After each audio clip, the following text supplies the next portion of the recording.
Hello, Matt. Hey, Bill. I've bad news to share. What? What's up? I'm on the cordless phone again.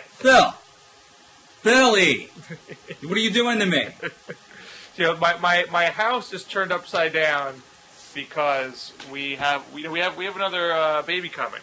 That is a good excuse. And so we're trying to turn what was the office into the room for our first child, and so everything's torn apart. And I think I had it in some pile, and our friends are helping out, shoved in some other pile, and I'm even going to find it for a little bit. So you breeders are always messing things up for us childless and single child families. It's the single child families that are discriminated against the most. Well, hit hardest. Single child family hit hardest by this. But you know how this makes us look? It makes us look like rank amateurs, not the seasoned blocking heads professionals that I know we can be. But I think that scruff, that edge, we're not too slick. We're not some sort of Mitt Romney, John Edwards production. This is real. Right. Things have started to get real. I feel like you're spinning, but we can go with that. Keeping it real with Matt and Bill. You see how I casually worked the Matt part in ahead of the Bill? Very nice. Starting to float that idea. Who says Bill has to come first? I don't know. Bill and Ted's, but this isn't that.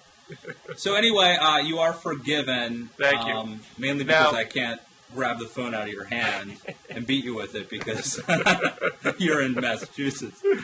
Now, when we talked last, you were dreading having to attend CPAC, the Conservative Political Action Conference. Yes. You're professionally obligated to go as a pillar of the conservative punditocracy, and it started today, Thursday. Have you recovered? Are you handling the social chaos well enough? There are many facets to this question. Where to begin? Okay, first, I packed. So the way to go to CPAC, if you must go to CPAC, and let's start off by saying I love CPAC. They do great work. It's the largest gathering of conservative activists each year. Great speakers. It's Mardi Gras and the Super Bowl and whatever rolled up into one for political junkies. Having said that, it can be It can be very tiring, and it can take its toll. And I've been going about a dozen years to these things now. So first thing I learned, I now have the infrastructure. So I bring a rollerboard laptop case. So it's not like a big carry-on. I don't know what that is. Let me show you. Hang on. Let me just. I normally don't. We normally don't show things here on this show.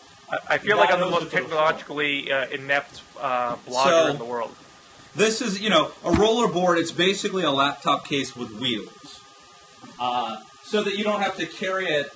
You don't have to carry this on your shoulder all the time. Wait, are you dragging it on the floor? I mean, I can't see you. What are you doing with it? Yeah, it's a rollerboard, so it's just like luggage, except it's a little bit. It's smaller because it's just the size of a laptop case. Okay, so you don't have to carry the laptop on your shoulder all the time because that God knows that takes it. So next, I'm going to hold up. This is called Hyperjuice. This is a huge iPhone recharger. Huh. Because iPhones are much better, I think, than BlackBerries or other smartphones, but they run out of electricity juice very quickly. So this battery, if you charge this, and then you just plug it into your iPhone, this thing has like 18 hours worth or something.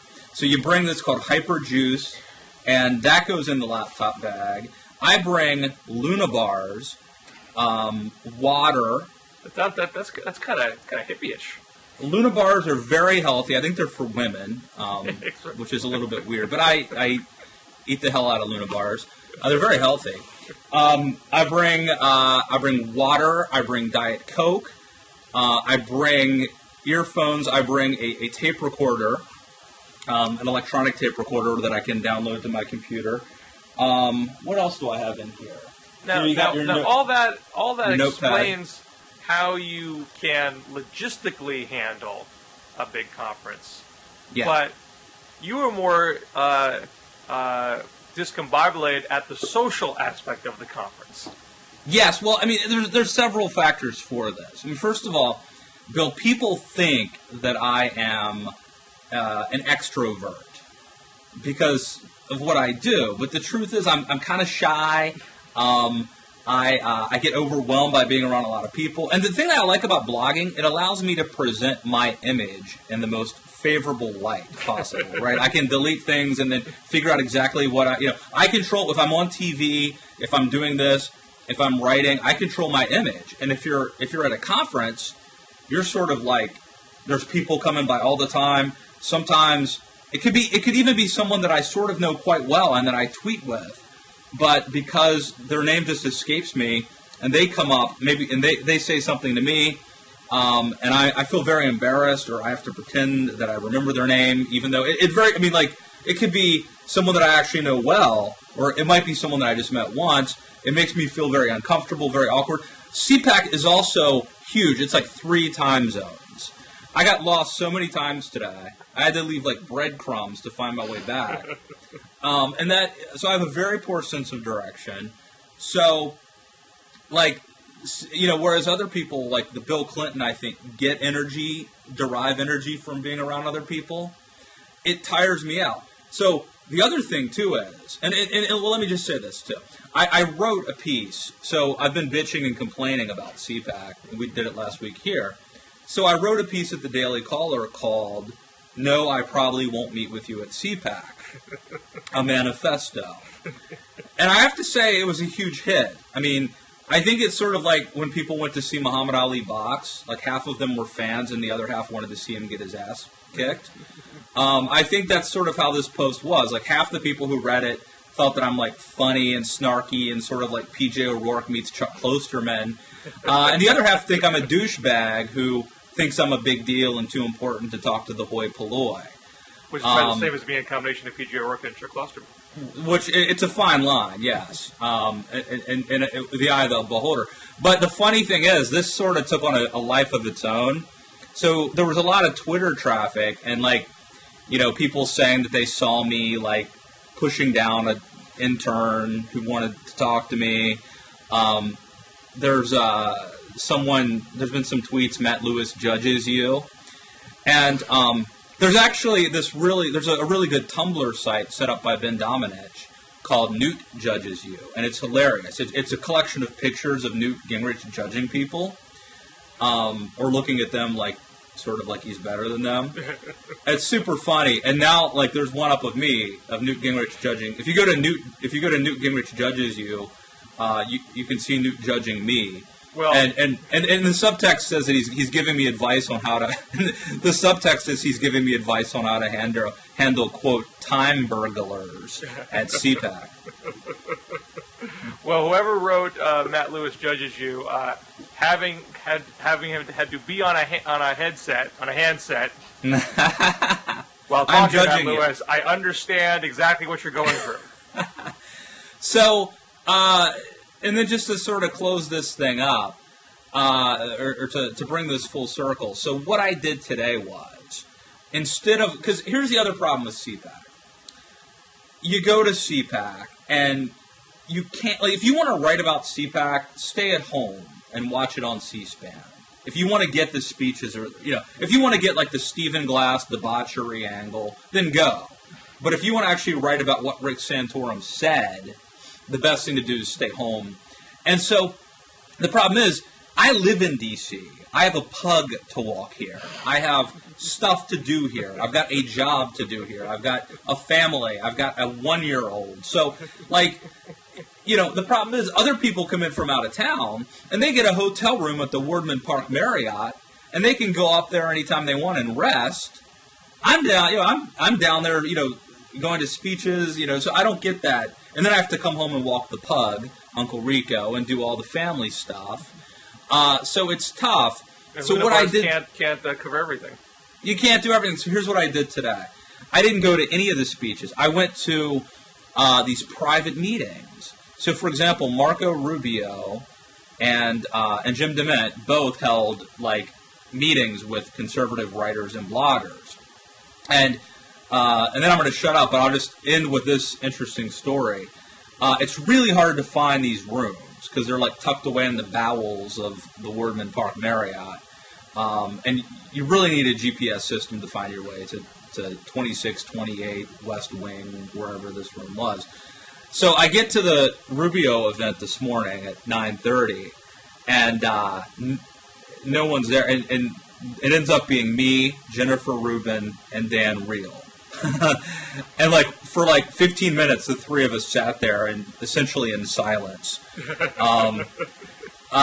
And finally, a lot of other people came. It was a who's who of journalists and conservative writers. But Jennifer Rubin and I have of late had kind of a falling out. Dan Reel, I block. Well, basically, I blocked Dan Reel on Twitter. Jennifer Rubin blocks me on Twitter. And I thought this was a bizarre sociological experiment that the Rubio camp was playing on. It's there had to be a video camera. Let's get Matt Lewis, Jennifer Rubin, and Dan Reel in a room together and see what happens. And whoever comes out alive is the CPAC Blogger of the Year. So anyway, that's my CPAC. But you didn't come to civil speaking terms, being locked in a room together. I think Reel and I'm still blocking him on Twitter, but he owns 2 pugs, so we kind of have that in common. So he and I kind of patched things up, but here's the deal. See, our vendetta goes, we had our falling out about a year ago, so there's been more time to heal. Over what? I forget what. Those are the best vendettas. I don't even remember. It's there's an old story about Ronald Reagan goes to a Lincoln Day dinner and he turns to Mike Deaver and says, "Now, which of these guys am I supposed to be mad at here?" That's how I feel. I don't remember. He reminded me today. I don't even remember. But Rubin is mad that I have alleged that she's a Romney cheerleader. Well, we talked about that on this show just a week or two I think ago. It's provably true, but she's not happy about that. So she's been on my podcast about a month or two ago. So maybe we'll patch it up at next year's CPAC. Now, the fact that Rubio is doing a private event like that, does that suggest he is he's running some sort of vice presidential campaign? I don't think so. It's a good question. I don't think so. I think it suggests that he's smart and that he's keeping. He did this when he ran for Senate. He did this after he won. I think it's just he's continued to keep a very good relationship with conservative writers and journalists and bloggers, and it'll pay big dividends, whether it's he runs for president or governor or whatever he runs for in the future. And frankly, it's so inexpensive. Everyone should do this, but they don't. Very few people do this. It earns you a lot. Well, I'll tell you something though. I've taken part in running, progressive conferences, and sometimes certain politicians want to do blogger roundtables who are not as well known as a Marco Rubio, not as seen as an up and comer, and they think if you just say I'm going to be at room X for a blogger roundtable that the bloggers will automatically show up. Yeah. But there are some politicians that bloggers aren't all interested in knowing what you have to say, or at least if you don't give them any kind of tease, what you might say that is newsworthy. It's like any other kind of pitch. No, you're totally right. The writer that I'm going to get something out of this that's bloggable. Otherwise, why should I waste my time? No, you're totally right. A couple years ago, maybe 2 or 3 years ago, Rich held one of these things at 8 o'clock in the morning on Friday, which is day 2 of CPAC, and half the people were up. I'm sure half the bloggers were up drinking till 3 in the morning, and Gingrich had a packed room for his blogger conclave, and then the next thing, then an hour later, Mitch McConnell had one, and there were 3 people that showed up, and it was boring as hell. So right. You're totally right. Just saying that you want to do outreach isn't enough. You have to actually bring it. Now, it may be too early to say. You were only at CPAC for a little bit today. I'm fascinated to know the temperature in the room. It seems like the conservative movement at its most uncertain place, perhaps since Reagan was elected, 1980. Maybe I'm being hyperbolic, but that's how it feels to me. And to have the presidential race be this unsettled, to have Santorum pull off this sweep 3 days before CPAC, seriously puncturing Romney's inevitability. Do you have a sense where the heart of the conservative movement is right now? Is it let's jump on the Santorum bandwagon now if he's got a shot to dethrone Romney, or is there still Gingrich love, or is there still concern that only Romney is the most electable shot because he still polls better than the other two versus Obama? Or is it just all over the map? I think there are a couple. I think that there's sort of two different issues. I mean, personally, I think that the argument over the future direction of the party and the conservative movement is independent of the cluster F that is taking place in the presidential nomination contest. I mean, obviously the two have overlapping, but I don't think that the two are necessarily, tied together. So we've talked many times about the conservative movement and how a free market of ideas is healthy. So I don't want to rehash that. But I do think it's interesting. I don't think it's clear right now what's going to happen. Like, obviously, Rick Santorum had a huge night on Tuesday night. And not only did Rick Santorum have a huge night, Mitt Romney had a horrible night because not only did he lose three contests, but he did much worse than he had done 4 years ago in those same states. So it was clearly a vote, not just a vote for Santorum, but also a vote of no confidence against Well, it almost seems Romney. like he intentionally took a dive and didn't put any money in any of the states. So he could have an excuse to say, well, we didn't put any money and we got wildly outspent. And it's not because you lack resources, Mitt Romney. Obviously, if you thought you had a chance of winning any of these three, you would have put a modicum of money in.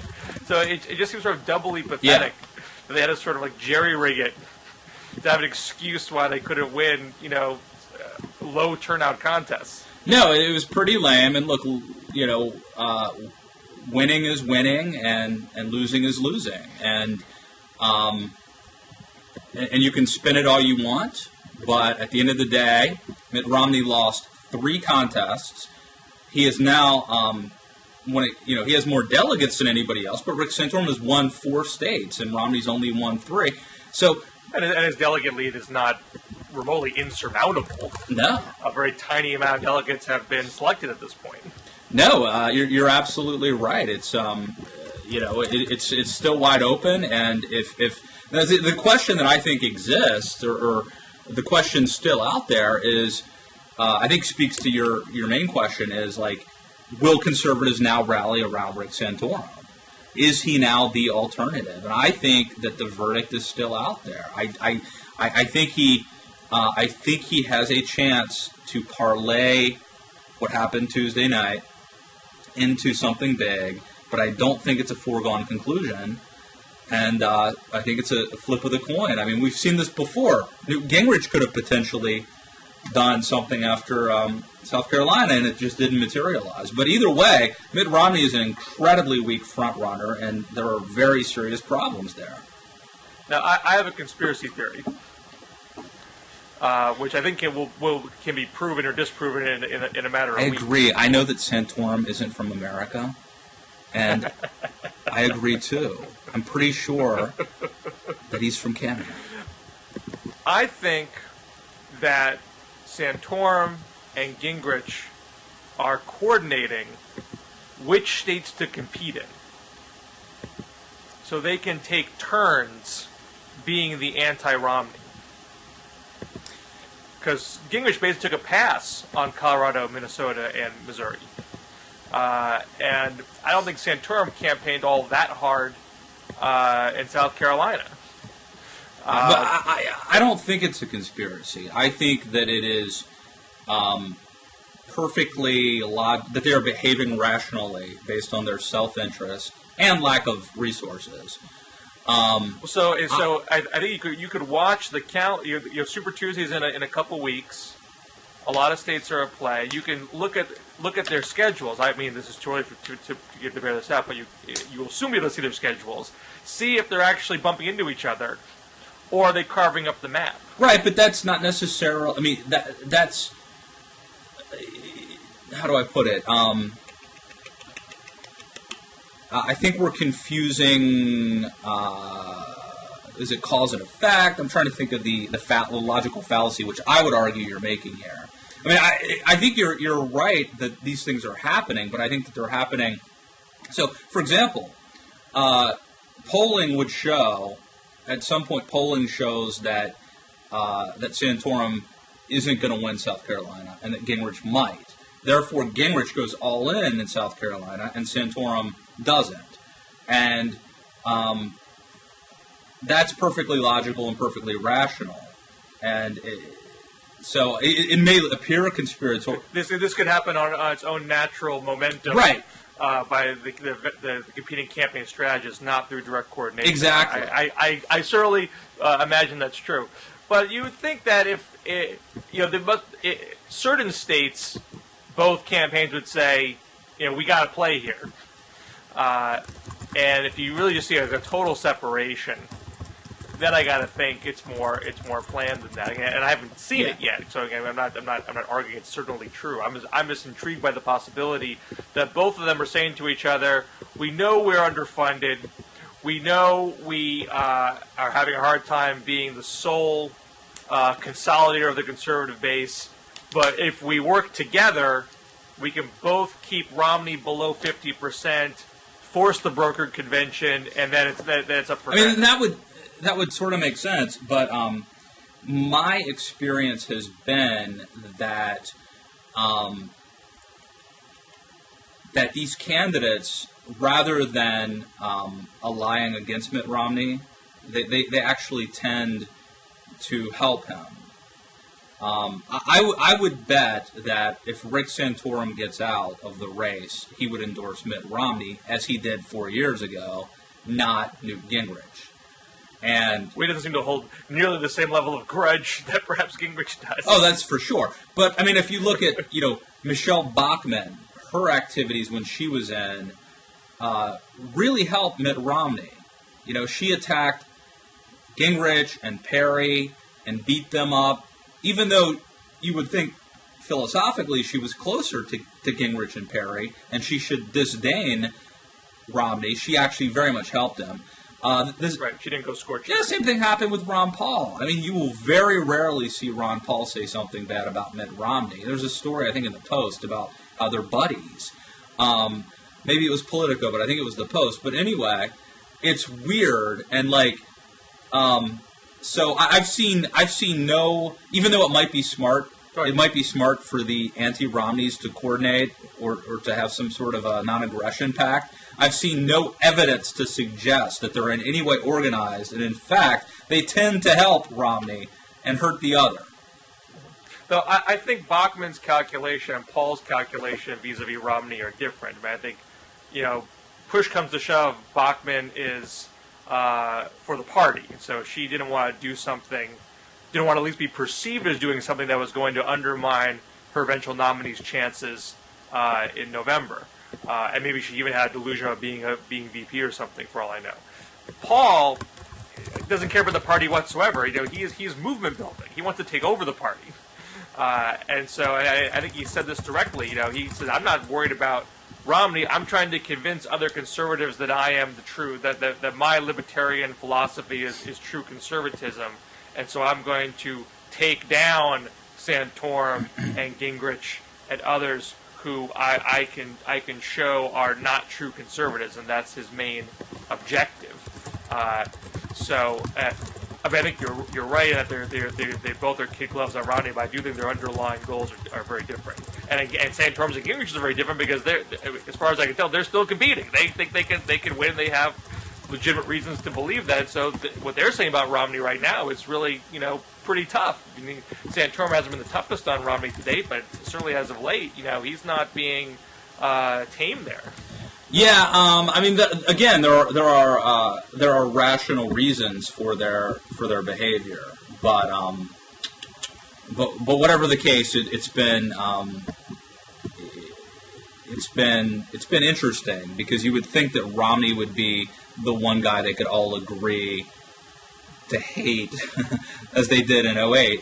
But look, they've gone out of their way to help Romney, and he still is having major problems. And so I do think it's a big deal. But again, I guess bringing it back to your original question, I don't know if conservatives are going to unite and rally around Santorum. There is one interesting point to make that I wrote about this week at the Daily Caller, and that is to say that there's one thing that if Santorum becomes the anti-Romney, as he might, there are many. This brings up many things, but one issue is that the conservative commentariat will not help Romney tear down Santorum the way that they helped Romney tear down Perry and Gingrich, because most of them like Rick Santorum, and they hated, they thought Perry was a rube, and they don't like Gingrich. So, I mean, that's not the biggest thing, or biggest problem that Romney has, but it is interesting. And,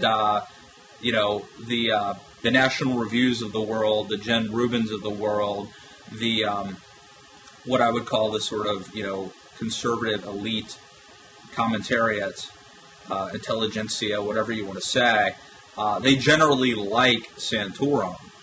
So they're not going to tear him down like they did Newt. Now, to add to Romney's bad week, you also had these jobs numbers that came out on last Friday, which were very positive, not the end of all of our economic troubles, but and you can't put too much stock into a single month's job number because that's a very volatile figure. But after other months of sort of small and steady job growth, you had sort of a bigger jump in January. Some sense that perhaps a corner has been turned. And certainly in Romney's official reaction, you got the sense that I don't know what to say if the perception of the economy is relatively good in 2012. The entire basis of Romney's candidacy is the economy is bad and I am the super special private sector turnaround or fix-up guy. And if you don't have that, what do you have? No, I think that not only has Romney built his entire campaign on that assumption, but I think we all have. I mean, and not in terms of putting a campaign, but I think every commentator, right, left, or center, has essentially said, if the economy's good, Obama probably is reelected, and if it's bad, and if unemployment's, above 8%, or certainly if it's not trending downward, then Obama probably loses. And so, I mean, it wasn't like Romney took this wild idea. It was a sound, rational idea, but he finds himself in trouble. And I'll say this, I think this isn't entirely original, but I think it's maybe an underestimated analysis, is that Santorum's success this past week, I think, is at least partially due to the fact that the issue, the dominant issues have changed. I mean, when the economy was the most important issue, maybe Romney was the guy to go to. But you could argue now that you have three different issues at the forefront, which were social, cultural issues, talking about Komen Planned Parenthood and the Catholic Church and all that, HHS, those issues and gay marriage. Now that those issues, not to mention Iran, those issues took outside the culture issues, the foreign policy issues. That too, right? So those issues are now becoming front and center, and Santorum maybe is better positioned to be the nominee if that's the most important issue. I mean, I take your point that for any challenging campaign, whoever the Republican nominee is going to be, an economy perceived badly is going to be good for the challenger. That's always the case, and there's plenty of history to show that the economy is the single most determinative factor whether an incumbent president wins or loses. But that's arguably true regardless of campaign rhetoric and strategy. So for Romney's team to make a strategy that is wholly dependent on a factor that he cannot control strikes me, and perhaps it's just a question of hindsight that I get the luxury to employ. Perhaps you should have had a broader base of a narrative to give. Because even if you got the nomination, it would just be embarrassing to have to be flogging a horse that you can't flog anymore. Whereas Santorum, he'll say this is all about freedom. This all comes back to freedom. Right. And well, I think Santorum. He made that ideological point, regardless of the economic numbers. If you talk about Santorum too, none of these guys have crystal clear narratives, but I think Santorum has a couple things going for him, and one of them obviously is American exceptionalism and keeping America being a country that has certain traditional values and sort of Western civilization and all that stuff, like the cultural stuff. And I think he's very good at talking about. But the other side, I think, is a populist appeal. Santorum is the guy who has a special tax rate of 0 for American manufacturing. He's the only picking winners and losers, just like a communist. He is picking winners and losers. He is favoring American manufacturing, which a lot of free market conservatives hate, and they would actually agree with you. But I think a lot of just regular Americans and just conservatives would really like. I actually disagree with Santorum on a policy standpoint, but I think this is really good politics. And I don't even think he's exploited it. Maybe he will in Michigan, which is coming up, I think at the end of the month. But I don't think he's exploited it to the degree that he can. But he can craft a narrative that Obama is part of crony capitalism, that Obama took Goldman Sachs money, and that Obama, bailed out the banks, yada, yada, yada. And Santorum could almost, I hate to say go to the left, because I think that's kind of simplistic, but I think Obama... But it'll be a populist argument versus an elite. I think Santorum can run up to the populist side of him a little bit. I mean, there's no way Mitt Romney could do that. Well, Romney tries. He tries to talk about China and stuff in populist terms. But I think you're hitting upon something there that even if you wanted to be more strictly economic in your primary narrative, which Romney wants to be, he could have made it more about the quality of the overall economy and what systematic reforms are needed. Even if there is a bump up this year, there still are deep issues with sectors like manufacturing and how do we recover outsourced jobs, and is the middle class shrinking in kind of a fundamental way? Do we need to rethink how the American economy is structured? That sort of stuff that you could still be talking about regardless of where the GDP number is or where the job growth number is. And Romney hasn't really done that. He's basically just sort of, it's a very superficial narrative, which is economy bad, I'm good, because I was once the CEO of something. I think Romney's whole campaign, and I hate to be overly critical, but I know I probably am, it hasn't appealed to me. I'm trying to be fair, but my take is, I think it's a campaign that's risk averse, conservative with a lowercase c, and paint by numbers. I think it's a campaign about playing it safe. I don't think it's romantic. I don't think there are any big, bold ideas. I think it's about raising money, organizing people. It's about process. I hope I'm not being... work probably fine if you can get the nomination, if everyone hates Obama come November 2012. And you're the inoffensive default. That can work, and it has worked. But even then, I would still argue: how do you govern without a mandate? If you don't, to me, well, George Bush governed without a popular vote mandate, so it's been done. Well, but George Bush at least had, he had a governing philosophy, compassionate conservatism. big government conservatism.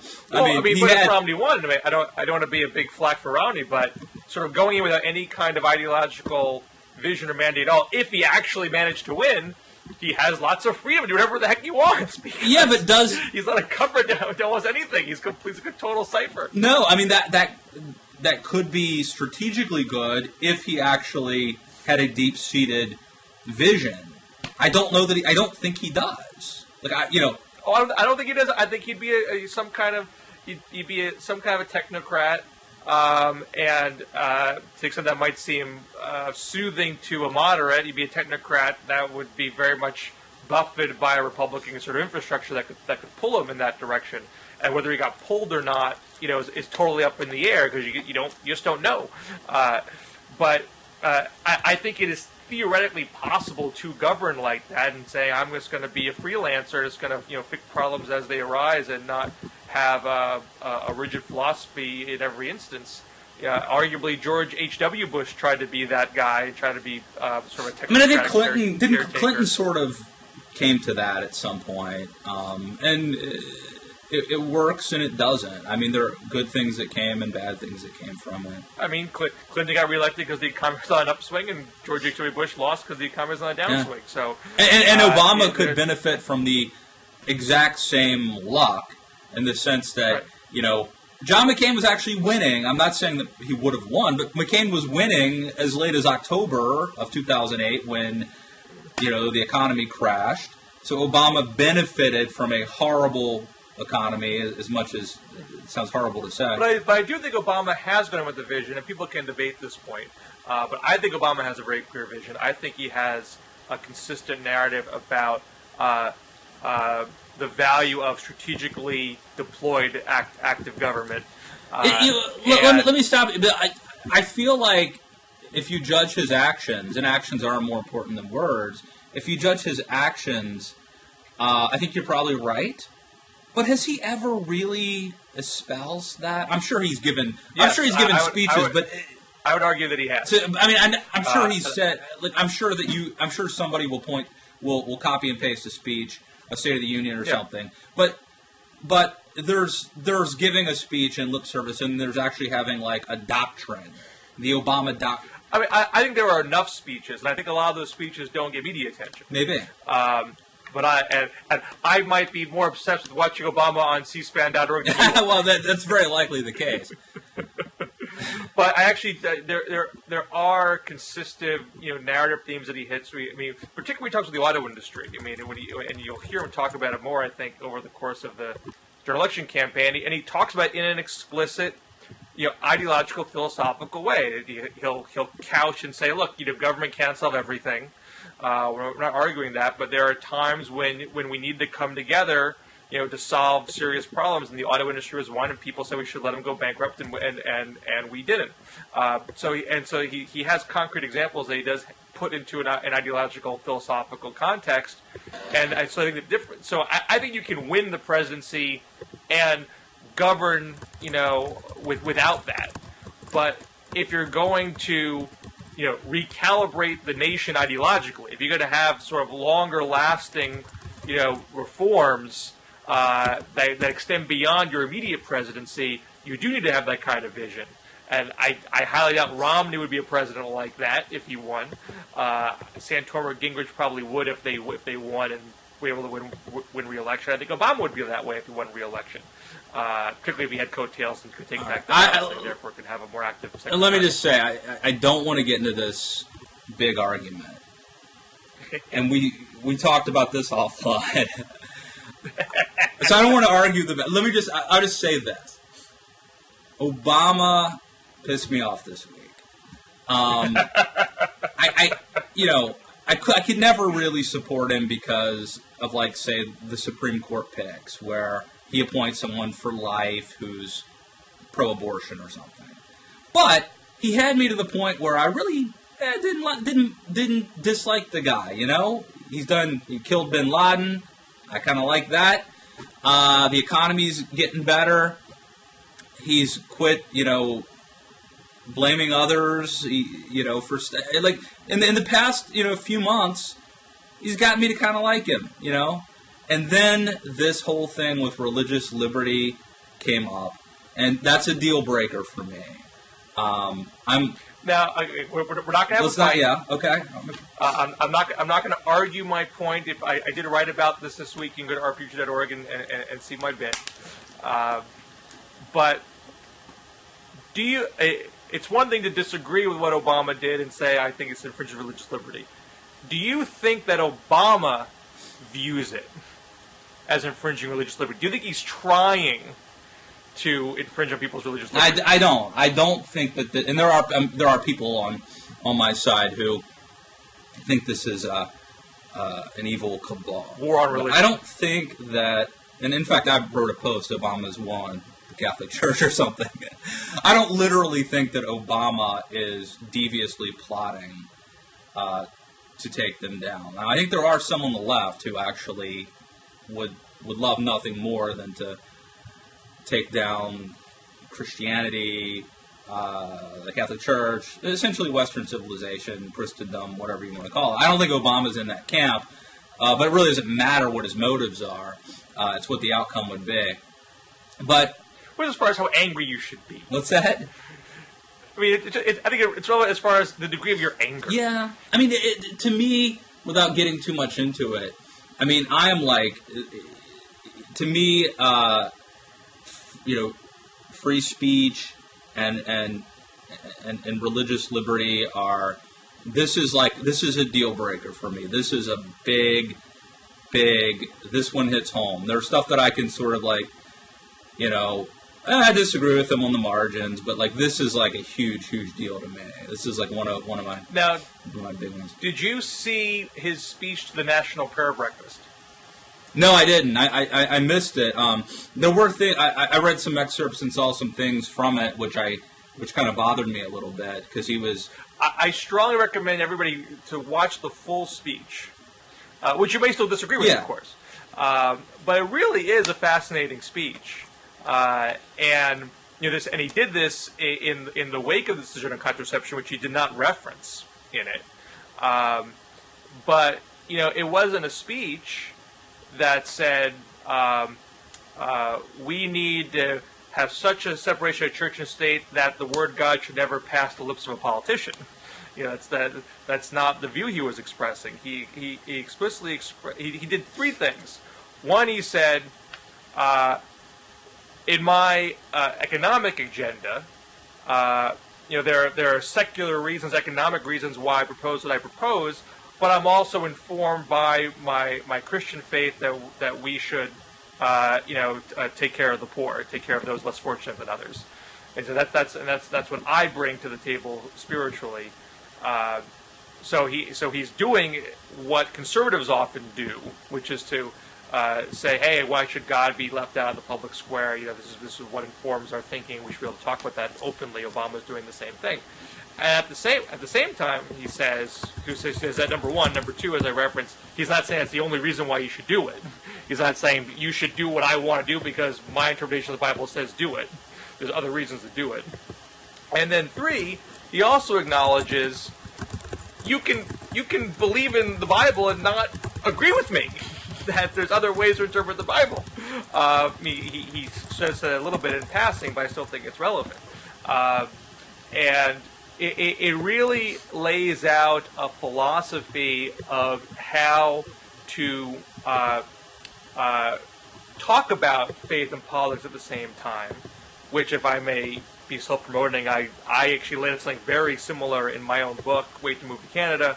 I have a whole faith and politics chapter on it, where I basically suggested the same thing. As long as you are, and Obama did this too. I'm sorry to circle back. He also said there's elements of the Quran that are similar, elements of of Judaism that are similar. So he wasn't even saying it's strictly a Christian thing to have that sort of economic philosophy. And so this is the way that a liberal, that a Democrat can talk about faith and politics without cutting against the pluralistic nature of liberalism and respecting the diverse coalition that the Democratic Party has. That doesn't necessarily alienate the atheists and agnostics like myself who are part of the party. I think we should get you saved on this show, Bill. Put your hand on the computer. Well, I am baptized Catholic, so I think I still get a free pass. I don't know if that's. I'm not sure that's what it takes. That's what I was told. That's what the coupon said. We may disagree on that.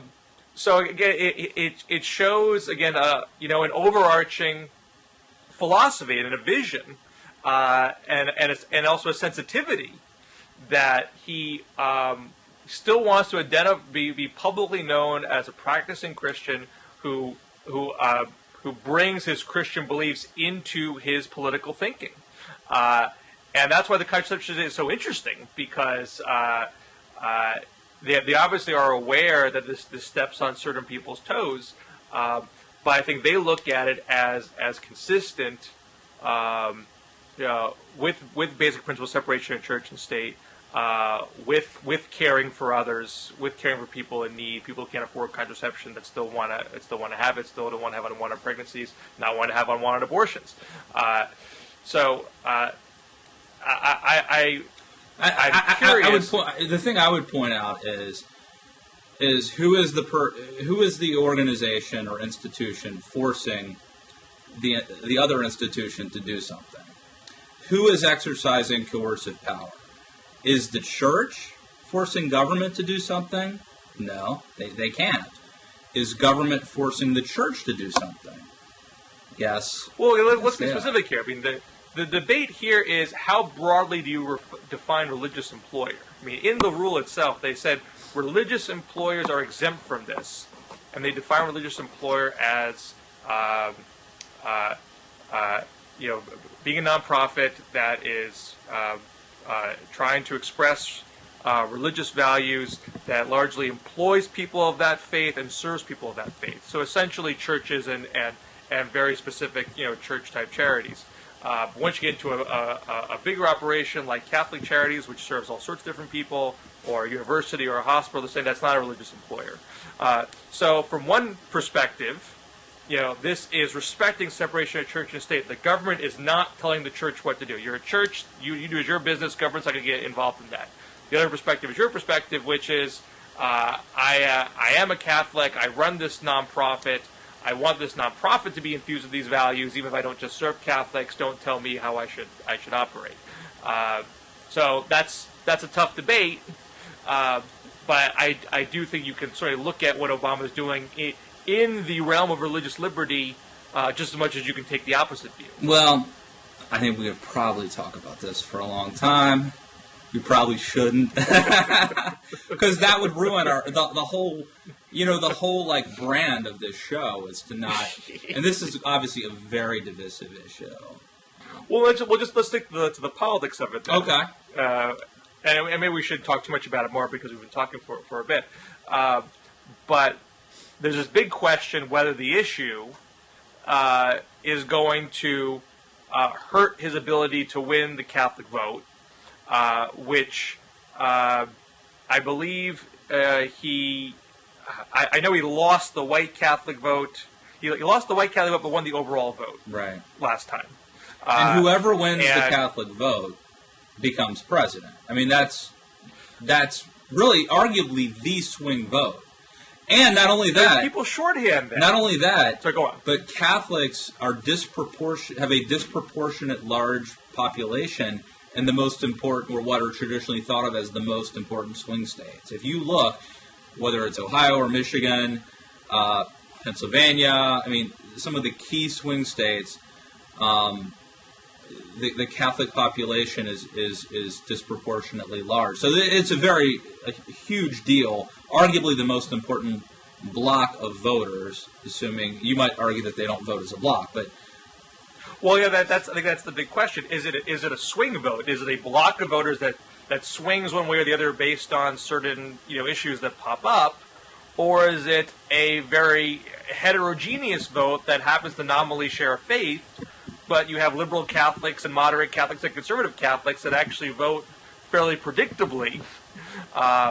There are plenty of liberal Catholics that are who are pro-choice, who are open about using contraception, who who chafe at some of the official church doctrines and reliably vote Democratic. And there's some polling to suggest that most Catholics actually support this rule. Now, that doesn't necessarily tell you if are you going to lose a certain part of that vote that you would have otherwise have had without this issue in the key swing states that you mentioned. That's the harder question to answer based on the top line data. You have to really get into the granular data to sort of get it. And in a close election, when maybe it comes down to winning Ohio, it could be the fact that you lose the Catholic vote 51-49 in Ohio instead of winning it. I'm sorry, 51-49 instead of winning it 51-49 in Ohio. That swings the election. I mean, it could be a very tight election. And then, does this open to, you mentioned earlier the sort of dichotomy between white Catholics and Hispanic Catholics. Does it have to be that way? Could this be an opening for Vice President Rubio or Martinez to make an appeal to Hispanics? And so, this has always been the conservative dream that those who have felt that the Republican Party can't survive long-term as a white-only party. Well, no, I mean, but not just can't. I mean, shouldn't. I mean, you should not. Fair enough. You should not want a political. I mean, if you're a Republican, putting aside electoral issues, you should not want a party that only wins because it wins the white vote. I don't think. Right. So there's been this argument. What can we do to attract Latinos and African Americans without throwing away our ideological tenets about free market? Right. Well, if it comes down to buying, and so the argument has been we can reach these folks through social conservatism because they're not as liberal on those issues as they are economically liberal. And I'm sure there's probably renewed hope that this issue could maybe pick off, particularly the Latino Catholic vote, which Obama won last time, and could play a big part in Arizona and Nevada, Colorado, Florida, and maybe some other states. And you've got potential, Brian Sandoval in Nevada, Susana Martinez in New Mexico. These are the current governors. These are governors. And Governor of Puerto Rico. Right, and who some people have floated as a Veep pick. So there are some voices out there who could be messengers on this. But it's still yet to be proven that conservatives can get Latinos to prioritize social conservatism over economic concerns. Yes. I mean, they've tried over and over again. Maybe this contraception issue is different, but I have a great skepticism, especially since I think in all likelihood most of these folks are using contraception. Well, I think if this is the only bullet, I don't want to use gun references. And if this is all you got, then that's not enough. But if this is part of a broader message, and Marco Rubio makes, and again, the problem with Rubio, as everyone knows, is that his appeal to Cubans doesn't necessarily translate to other Hispanics. Right. But he's still in all, from a messaging standpoint, he does a very good job of making the economic case for conservatism and why it's a trampoline, not a safety net. How you can help people, immigrants, lift them out of poverty, get them to be part of the American dream. He's very good at talking about that. If that's part of the message, and then the attack on religious liberty and Catholicism is a part of the message, then maybe you start to move numbers. And look, Republicans, you wanted to talk politics. So let's say this message works and it peels off some, blue-collar, ethnic, white, Italians and, Italian Americans in Ohio, and it peels off some of them. And then this messaging, coupled with an economic message, peels off Instead of winning or instead of losing, what did Republicans win last time in terms of the Hispanic vote? I mean, 30-some%. I don't even know. I think it was higher than that. Because remember, McCain won the white Catholic vote. No, I'm thinking Hispanics. What percent? Oh, all right. So Hispanic. I think Bush got like 40% of the Hispanic vote, which was considered. Yeah, Bush was a high which is water considered a really good thing. So maybe you get back up to that. That might be enough for Santorum or Romney or Gingrich or whomever to be the nominee, or not to be the nominee, to win, and the Electoral College, to win narrowly. It could be a close election. So anyway, I'm sure folks in both parties are analyzing those numbers as we speak. I'm sure they know more than I do about the actual numbers. I'm an ideas guy. I'm throwing out the I'm going to let it to someone else to actually parse these numbers and do the graphs and that work. But this is they ought to be thinking about this if they're not already. I'm also curious to know if Republicans are going back to Terry Schiavo and asking themselves, did that work out the way we thought it was going to work out? We thought we were going to win a lot of Catholic support going to the mat on that, and that backfired in a big way. I think that was such an anomaly. I mean, there were big issues having to do with life and the sanctity of life and issue. I mean, but the specific instance of Terry Schiavo was so specific. I just don't know that this is analogous to that. Well, what's potentially analogous is the questioning of priorities. Is the public going to say, how dare Obama infringe on people's religious liberty? Or are they going to say, how dare Republicans stop everything when we're still in the middle of a tough economy to talk about contraception, which we all use? Yeah. Again, my thing is, if you want contraception, go get it. I'm all for it. Yeah, go buy condoms, get them go to Planned Parenthood. I think they give them out. I don't know, but or the pill or whatever. No one's telling you cannot get contraception.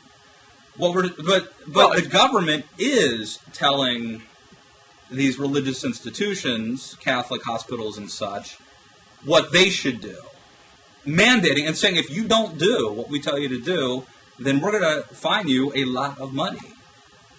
Well, we're not going to we're getting close. We're not going to debate you point by point. I just want to make one thing here. You don't have to provide insurance.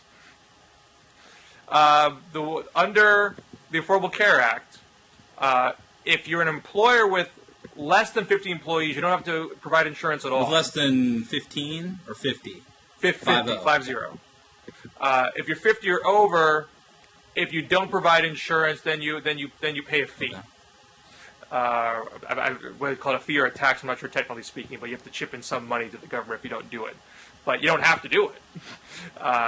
So if you want to say, I do not want a single dollar from my entity going into health insurance coverage that has the option of getting contraception, you don't. I mean, you could say, well, paying this fee is just as bad, of course, but it's not quite as simple as saying the government is making you do it. Or they're going to penalize you, And the question is it confiscatory? Is it is the penalty an egregious penalty, or is it not? So there's that. I think it comes down to. The other issue that I've written about, and then we ought to wrap it up. Well, after I have the last word, of course. The other issue I've written about is simply the incentives here. So, if you think about it, what this really, the message you could take is, the church should turn inward. It's just care for your own flock. Hang out with other Catholics, work on the spiritual needs. Don't, however, go into the community. Don't try to help the poor or do any sort of charitable work because that gets messy. So just turn inward. that could be the maybe intended, maybe unintended consequence, but that would be a logical outcome of this, is to have churches. Well, of course, a lot of the things we're talking about here, the Catholic schools and Catholic hospitals that again, don't just serve Catholics and employ lots of non-Catholics, a lot of folks take government money. They're not separate from the government. They've made a decision to not be strictly a church-based operation. So once you go into that school, it does open the question: to what extent do you have to play by different rules? And that's a very good argument, I would say, for a separation between church and state. And it's a problem with George W. Bush's very good-sounding faith-based initiatives, which is to say, once the government helps you, gives you something, now they own you. You know? And so if you're a faith-based institution, if you're, maybe you don't want that help. You know? Maybe faith-based initiatives you should just say no to. Because, again, once somebody is giving you something, then they expect something in return. And I think that's a very good argument for a separation between church and state. I think we should leave it on that note. All right. So maybe some of the names that we bandied about are no longer good for this show. I thought we navigated that just fine. I think, considering that was a very pleasant conversation. The topic, we did as well as one could expect. If not, we did well, but it's a tough issue. It's a hot button issue. All right, man. It was so much easier. Have fun at the rest of the It was so much easier CPAC. just talking about my hydro juice, which I don't get any money from these people. I should. It was so much easier talking about my CPAC time. So okay, good seeing you, man. You too, and we'll talk All right, next and then week. please next week, let's see if you can get your earpiece worked out. I will the find Bluetooth. it. I will do my darndest. See ya. Bye.